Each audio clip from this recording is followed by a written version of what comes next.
ঢাকা বিশ্ববিদ্যালয়ে পড়তেন আপনি? ঢাকা বিশ্ববিদ্যালয়ে পড়তেন ভাই, আমার দিকে তাকান ভাই, আমার দিকে তাকান।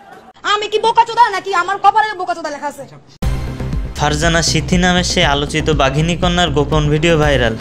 এখন সামাজিক যোগাযোগ মাধ্যমে এই নিয়ে তোলপাড় চলছে।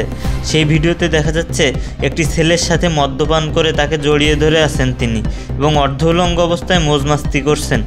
ভিডিওটি আপনারা দেখতে চাইলে ফেসবুকে গিয়ে ফারজানা সিথি ভাইরাল ভিডিও লিখে সার্চ দিলেই তার ভিডিও চলে আসবে। এবার সেই বাঘিনী কন্যার গোপন ভিডিও ভাইরাল, যা দেখে রীতিমতো আশ্চর্য হয়ে গেছে সবাই। যারা এই ভিডিওর প্রমাণ চান তাদের বলবো একটু ফেসবুক ইউটিউব ঘাটাঘাটি করুন, পেয়ে যাবেন। ফেসবুকে বাঘিনীর বিভিন্ন খোলামেলা ছবি ভাইরাল হয়ে গেছে। সেই ভাইরাল ভিডিওর পরিপ্রেক্ষিতে অনেকে নানান মন্তব্য করছে। কিছু ছবি আমি না চাইলেও ভিডিওর স্বার্থে না দিয়ে পারছি না। বাঘিনী কন্যাকে অনেকে বলছে এবার বুঝতে পেরেছি এত এনার্জি কোথা থেকে আসে। যে মেয়েটিকে আমরা কম বেশি সকলেই চিনি, শুধু চিনি না, গোপন লিঙ্কের ভিডিও দেখে এখন প্রায় সবাই হতভম্ব। আলোচিত এই বাঘিনী কন্যার নাম ফারজানা সিথি। তবে ফারজানা সিথির ভাইরাল হওয়ার ঘটনা এই প্রথম নয়।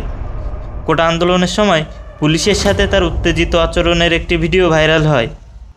সেবার অবশ্য তার সাহসিকতার প্রশংসা করেছিলেন সবাই। এসবের পর তার নাম দেওয়া হয় বাঘিনী কন্যা। কিন্তু গতকাল তার অযথিত একটি ভিডিও ভাইরাল হয়, যেখানে তাকে অর্ধউলঙ্গ ও অশ্লীল অঙ্গভঙ্গিতে দেখা যায়। ভিডিওর বিষয়ে এখনও মুখ খুলেননি ফারজানা সিথি। তবে ভিডিওটি বর্তমানে প্রায় সবার কাছেই পৌঁছে গেছে, সবাই দেখছে আর মজা নিচ্ছে। তো ভিউয়ার্স, এ বিষয়ে আপনার কী মন্তব্য জানাবেন কমেন্টে।